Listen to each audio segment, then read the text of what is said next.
नमस्कार साथियों, स्वागत है आप सभी का सौदागर की आज की इस नए वीडियो में। साथियों, ये है सवाल जवाब का एपिसोड जहां पर होते हैं आपके सवाल और सौदागर के जवाब। चलिए इस एपिसोड की शुरुआत करते हैं। पहला सवाल है, आसिफ जी ने लिखा हुआ है, builder don't have sanction for top floors, still they are developing below floors and asking payment demands for stages which need all floor slabs to be completed, how this is possible. देखिए आसिफ जी, इस चीज को समझने के लिए कई चीज़ों को समझना पड़ेगा आपको और आपके माध्यम से बाकी लोगों तक भी पहुंचा दें, क्योंकि कई लोगों के दिमाग में आता है यार इसके पास तो 22 फ्लोर तक की सैंक्शनिंग है, ये बनाने वाले हैं 24 फ्लोर तक। लेकिन अभी क्या है, डिमांड आपके कई जब स्टेजेस पे आते हैं तो यह भी होता है कि 10% आपका डिमांड किया जाएगा जब सारे स्लैब बन के तैयार हो जाएंगे। तो लोगों के मन में ये दुविधा आती है कि जब इसे 24 फ्लोर तक बनाने वाला है डेवलपर, तो फिर 22 फ्लोर को कंप्लीट होने में ही कैसे उस डिमांड को ये कर रहा है, या फिर अगर सैंक्शनिंग आई ही नहीं है तो फिर नीचे के फ्लोर्स कैसे बना रहे हैं। देखिए इसके पीछे क्या कारण है वो समझना आपके लिए अनिवार्य हो जाता है। उसका सबसे बड़ा कारण एक तो ये होता है कि जब आप किसी भी बिल्डिंग में लेते हैं और आप देखते हैं कि समय के साथ साथ उसमें फ्लोर्स बढ़ रहे हैं, तो ये क्यों बढ़ रहे हैं ये समझिए। इसके पीछे का कारण ये होता है कि जब से UDCPR आया है, यानी कि unified development control and promotion rule, तो जब नए सिरे से इसमें तमाम जो है चेंजेज आए हैं, तो डेवलपर जो है FSI और परचेज कर सकता है, पेड FSI परचेज कर सकता है, एंसिलरी FSI ले सकता है। अब क्या होता है, जब वो प्रोजेक्ट की शुरुआत में जैसे ही वो सैंक्शनिंग के लिए जाते हैं तो उनके ऊपर तमाम जो है ओवरहेड्स होते हैं, तमाम खर्चे होते हैं, लाइजनिंग के कॉस्ट हैं, उनको सैंक्शनिंग करने के लिए भी काफ़ी खर्चे करने पड़ते हैं, फिर प्रोजेक्ट की कंस्ट्रक्शन को स्टार्ट करने के लिए खर्चा करना है, फिर उसके प्रमोशन में भी खर्चा करना है। कई बार ज्वाइंट वेंचर में होते हैं तो लैंड ओनर भी कई बार शुरू में डिमांड कर रखते हैं कि हमें इतना शुरुआत में ही चाहिए। तो ये सारा खर्चा एक साथ जो है डेवलपर के मत्थे आ जाता है। अब वो FSI तो परचेज कर सकते हैं, उसको परचेज करके सैंक्शनिंग एक साथ भी ले सकते हैं, लेकिन अब उनके पास फंड ही नहीं है इतना कि एक बार में सारी FSI परचेज करके और जितने हाइट तक जा सकते हैं उसकी सैंक्शनिंग ले लें। तो वो क्या करते हैं कि चलो ठीक है, अभी एक काम करते हैं, प्रोजेक्ट की शुरुआत कर लेते हैं, जो खर्चे शुरुआत में जरूरी है उसे पहले कर लेते हैं, और जब बात आएगी FSI जो है परचेज करके उसके बाद ऊपर कंस्ट्रक्ट करना है, उसे तो बाद में भी कर सकते हैं, क्या दिक्कत है। यही कारण है कि आपको इन बिटवीन या फिर आपके एग्रीमेंट के बाद या फिर कुछ फ्लैट बिक जाने के बाद आपको ये पता चलता है कि अभी यहाँ पर 2 फ्लोर 3 फ्लोर और बनने वाले हैं, जिसके सैंक्शनिंग के लिए डेवलपर आगे। अब सैंक्शनिंग क्या होता है, सिंपल सी बात है, FSI परचेज किया, नया डेवलपमेंट उनको मिल चुका है, अब उस नए डेवलपमेंट के साथ वो प्लान को रीसैंक्शनिंग में डाल लेंगे, कॉर्पोरेशन से रीसैंक्शनिंग लेंगे और उसे अपडेट कर देंगे। और ये सारी चीज़ें आपके एग्रीमेंट में प्री कंसेंट के हिसाब से ऑलरेडी लिखी होती हैं, तो आप ऑब्जेक्शन भी नहीं कर पाते हैं। तो ये सबसे बड़ा कारण होता है कि इन बिटवीन डेवलपर्स अपने फ्लोर को इंक्रीज करते हैं।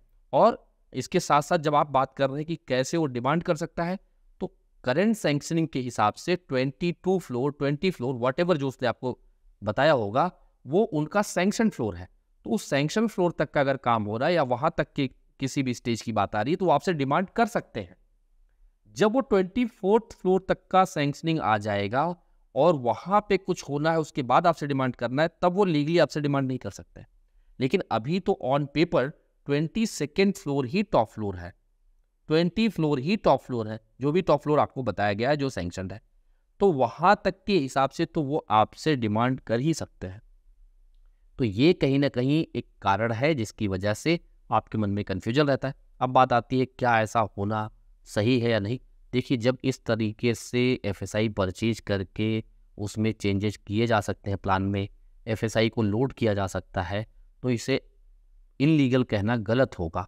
लेकिन ये चीज़ ज़रूर है कि कई बार जो है इस इंप्रेशन में लेते हैं कि जो फ्लोर उन्हें बताया गया था वही टॉप था, अब इस पर और भी फ्लोर ऐड हो रहे हैं, तो उनके मन में ये आता है यार मैं तो ऊपर ही लेना चाहता था, मैं तो सेकंड टॉप ही लेना चाहता था, अब तो मेरे ऊपर ही वो फ्लैट्स के ऑप्शन थे तो मैं क्यों नहीं ले पाया। कई बार लोगों को लगता है यहाँ पे तो डेंसिटी भी ज़्यादा होने वाली है, कई बार लोगों को लगता है कहीं गलत तो नहीं हो रहा है क्योंकि बाद में सैंक्शनिंग ली गई, कई बार लोगों को ये भी लगता है कि ये तो इसी हाइट तक के हिसाब से नीचे इन्होंने फाउंडेशन बेस बनाया होगा, अब इस पर हाइट बढ़ा रहे हैं तो कल को कोई दिक्कत ना आ जाए, इसके लाइफ स्पैन में कोई प्रॉब्लम ना आए। तो ये सारी दुविधाएं आपके मन में आ जाती हैं। लेकिन अगर इसे लीगल तरीके से देखा जाए तो इसमें इनलीगल वाली बात नहीं है, लेकिन लोगों को मन में दुविधा पैदा करने वाली बात ये जरूर है। अगले सवाल की तरफ बढ़ते हैं।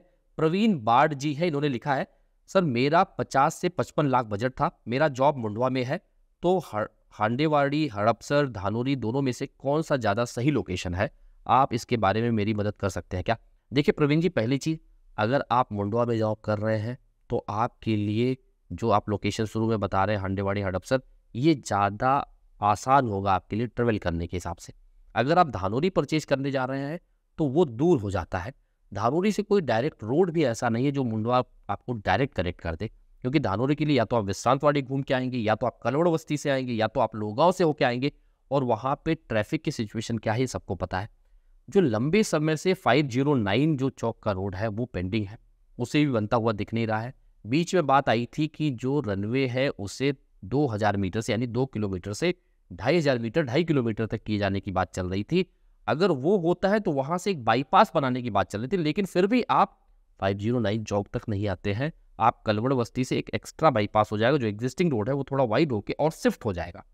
यानी कि धानोरी लोगांव की तरफ से अगर आप खराड़ी आना चाहें, अगर आप मुंडवा आना चाहें, अगर आप सोलापुर हाईवे की तरफ आना चाह रहे हैं, तो कोई भी ऐसा ढंग का रोड नहीं है जिसके जरिए आप आसानी से आ सके। ये एक समस्या का कारण हो सकता है। बाकी आपका नीड एनालिसिस के बाद ही सही तरीके से गाइडेंस दिया जा सकता है कि आखिर आपके मन में क्या चल रहा है।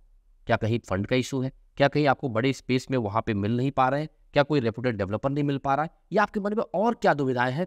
इस स्पेसिफिक इन्फॉर्मेशन के लिए आपको क्वेरी कंसर्न फॉर्म जो है भर देना चाहिए, जो कि नीचे है। आपको आसानी से इसके आंसर्स मिल जाएंगे आपके नीड के हिसाब से एसेस करने के बाद। आप में से जितने भी लोग हैं उन्हें प्रॉपर्टी खरीदने से पहले, खरीदने के बाद कोई भी समस्या है तो आप हम तक भेजिए।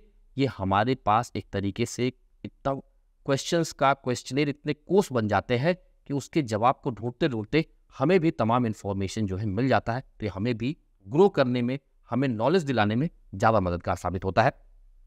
बाकी अगले सवाल की तरफ बढ़े तो इन्होंने लिखा हुआ है, sir how much time it take to create a DP road in reality और just a false promise by a developer? I recently went to one project where they are saying road will connect the location to Magarpatta, so need your help, these are false promises or right? देखिए पहली चीज़, आप में से जिसने भी इस सवाल को किया है प्लीज़ अपना नाम जरूर लिखें। मैं बार बार रिक्वेस्ट करता हूँ, हमें बोलने में भी अच्छा लगेगा, आपको सुन के भी अच्छा लगेगा। पहली चीज़ देखिए, डीपी रोड को आप समझिए। आखिर ये DP road, RP road, development road, regional planning road, ये होते क्या है? किसी भी सिटी के एक हिस्से को किस हिसाब से आने वाले समय पे डेवलप किया जाएगा, वहाँ पे बढ़ती पॉपुलेशन को कैसे कैटर किया जाएगा, कैसे वहाँ पे ट्रैफिक जो है, ट्रैफिक जाम ना लगने पाए, कैसे वहाँ पे कॉमर्शियल डेवलपमेंट होंगे, कैसे रेजिडेंशियल डेवलपमेंट होंगे, वहाँ पे जो नॉर्मल वाटर, स्टॉर्म वाटर के जो फ्लो है वो कहाँ कहाँ से होके जाने वाले हैं, इन सब चीज़ों की मैपिंग करके डेवलपमेंट प्लान को लॉन्च किया जाता है। अब इस डेवलपमेंट प्लान का जो है विजन होता है कि आने वाले 20 साल, 25 साल, 30 सालों तक इस तरीके से इस पूरे सिटी के इस सेक्शन का पर्टिकुलर इस तरीके से डेवलपमेंट किया जाएगा। अब यहाँ समस्या ये आती है कि गवर्नमेंट अपनी तरफ से मैप तो इशू कर देते हैं, लेकिन किसी भी रोड को बनने के लिए सबसे जो बेसिक चीज़ है वो है आपके पास लैंड होना चाहिए। यानी जिसने भी इस डीपी प्लान को सैंक्शन किया है कॉर्पोरेशन ने, उसका खुद का लैंड पार्सल होना चाहिए, तभी तो वो वहाँ पे कंस्ट्रक्शन के बारे में सोच सकते हैं। अब वो होता है लैंड पार्सल किसी प्राइवेट सेक्टर का, किसी ट्रस्ट का, किसी कंपनी का, और वहाँ से वो उन्होंने रोड तो डाल दिया। अब वो रोड डीपी प्लान में होने की वजह से क्या है कि उस पूरे प्लॉट पे कभी भी डेवलपमेंट होगा तो उस सेक्शन में रोड का एरिया छोड़ना होगा, उसका एफएसआई वो क्लेम कर पाएंगे। लेकिन अब मुद्दा तो यही है कि अगर उसे कॉर्पोरेशन एक्वायर ही नहीं कर रही है तो वो रोड कंप्लीट कैसे होगा? यही कारण है कि 90-95% डीपी रोड आपको पूरी तरीके से कंप्लीट नहीं दिखते हैं। कई बार कुछ डीपी रोड जो है आपको कुछ हिस्से में जो है कंप्लीट दिखता है। उसके पीछे का कारण क्या है? मान लीजिए उस पैच में डेवलपर्स जो है अपना अपना डेवलपमेंट कर रहे हैं, तो वो उतना लैंड पार्सल छोड़ेंगे जो डीपी रोड में जाना है, उसका एफएसआई क्लेम कर लेंगे। यानी उस वैल्यू का उन्होंने एक दूसरे तरीके से पैसा उनकी जेब में आ गया। जितना उस लैंड पार्सल का वैल्यू होना चाहिए था उतना तो उन्होंने डेवलपमेंट करके उसे निकाल लिया। अब उनके लिए छोड़ना आसान है, लेकिन जिस लैंड पार्सल पे कोई काम ही नहीं हो रहा है, कोई डेवलपमेंट ही नहीं हो रहा है, तो वहाँ पे वो अपने लैंड पार्सल में से रास्ते के लिए क्यों जमीन दे? क्योंकि अगर आज उसने रास्ता दे दिया, डेवलपमेंट पता नहीं कब करेगा, उस समय का रूल क्या चेंज हो जाए, तो क्या उसको एफएसआई या किसी अदर वे में कंपनसेशन मिलेगा, नहीं मिलेगा? इन सारी अनसर्टेनिटी की वजह से कोई भी प्राइवेट लैंड ओनर, कोई भी ट्रस्टी, कोई भी कंपनी का ओनर अपना लैंड पार्सल नहीं छोड़ता है, जिसके चलते डीपी प्लान अटके हुए रहते हैं। अब इस पे सीधे तरीके से कॉर्पोरेशन को जिम्मेदार ठहरा देना यह भी सही नहीं है, क्योंकि कॉर्पोरेशन का ये कहना है हमारे पास इतना फंड ही नहीं है। तो आप एक चीज समझिए, अगर पुणे सिटी की बात करें, मैंने इस बात को कई बार बताया हुआ है कि जो जीएसटी, स्टैंप ड्यूटी, फिर आपके जो इनकम टैक्स है, ये सारे टैक्सेस को मिला के देखा जाए तो 1 लाख करोड़ के आसपास पर साल जो है पुणे सिटी कंट्रीब्यूट करता है स्टेट गवर्नमेंट में, सेंट्रल गवर्नमेंट के लिए। अगर कोई सिटी जो 1 लाख करोड़ का रेवेन्यू दे रही है, उस सिटी को बदले में 15-20 हजार करोड़ भी ना मिले साल के, तो आखिर वहां का डेवलपमेंट कैसे हो सकता है? क्योंकि जितनी तेजी से लैंड एक्वायर किए जाएंगे उतनी तेजी से रोड बनेंगे, और जितनी तेजी से रोड बनेंगे उतनी तेजी से डेवलपमेंट भी होगा, लोगों के लिए सुविधाएं भी होंगी, और जो प्रॉमिसेस लोगों को बताए गए हैं वो पूरे होंगे। क्योंकि 5 साल पहले जो अंधाधुंध प्रॉमिसेस किए गए हैं और वो प्रॉमिसेस जिस तरीके से फेल हुए हैं, यह भी एक कारण है कि लोगों का ट्रस्ट उठता जा रहा है। जैसे ही कोई डेवलपर बोलता है सर यहाँ से 200 फीट का डीपी रोड जा रहा है, तुरंत आदमी अरे यार मूर्ख बनाना चालू किया तुमने, उसके मन में यही आता है। और आना स्वाभाविक है, क्योंकि 5 साल पहले, 10 साल पहले, 7 साल पहले, 8 साल पहले जितने भी इस तरह के रोड बनाए गए, रिंग रोड आ जाएगा, मेट्रो आ जाएगा, डीपी रोड आएगा, आरपी रोड आएगा, यहाँ से रिवर फ्रंट बनने वाला है, यहाँ से रिवर साइड रोड बनने वाला, भाई वो आता कब? आता ही नहीं है। तो लोगों का वो विश्वास खत्म हो चुका है। और तमाम प्लेटफॉर्म, इवन हमारे कमेंट सेक्शन में भी लोग आगे लिखते हैं, और जिनको नहीं पता उनको सौदागर खुद बताता है कि ये फॉल्स प्रोमिसेस हुए। ये फॉल्स प्रोमिसेस क्यों हुए? क्योंकि डीपी रोड में था तो भाई डेवलपर ने बता के, उसने कोई गलती तो नहीं की। लेकिन अगर वो डीपी रोड बन ही नहीं रहा है और डेवलपर को पता है कि डीपी रोड बनने में ये समस्याएं जो हमने आपको एक्सप्लेन किया, तो फिर उसको कहना नहीं चाहिए, उसको ये बताना चाहिए कि डीपी रोड ये मैप पे तो दिख रहा है, पर ये रियलिटी में बनेगा नहीं बनेगा सर, इसके हमारे ऊपर कोई जिम्मेदारी नहीं है। हमारे लैंड पार्सल से जितना रास्ता बन सकता है, रास्ते के लिए जितनी जमीन उतना हम छोड़ सकते हैं, बाकी हमें नहीं पता। तो शायद वो जो डिसीजन लेने वाला बंदा है वो उनके यहाँ नहीं खरीदेगा, इसलिए वो क्या बताएंगे, नहीं यहाँ से कनेक्ट हो जाएगा, अभी तो आपके पोजीशन में 2 साल है, 2 साल में तो ये बन के तैयार ही हो जाएगा। ये सब प्रोमिसेस की वजह से लोग खरीदते हैं, फिर उनको रिग्रेट फील होता है। और कई बार जब उनके जानने वाले खरीदते हैं या कोई और खरीदता है, तो अपनी बात को किसी न किसी तरीके से ये लोग रखते हैं, और ये बहुत अच्छी भी बात है।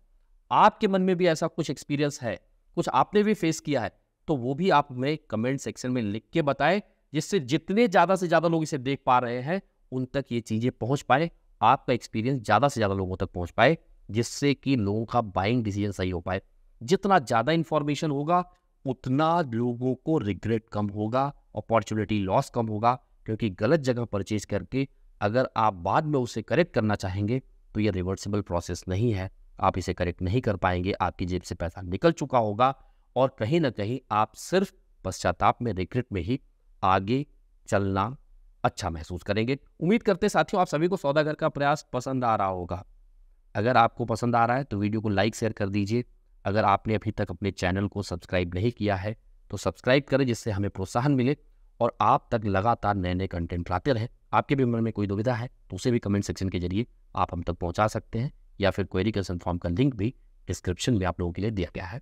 जल्द मिलेंगे एक नए वीडियो के साथ, एक नई इन्फॉर्मेशन के साथ। तब तक के लिए धन्यवाद, नमस्कार।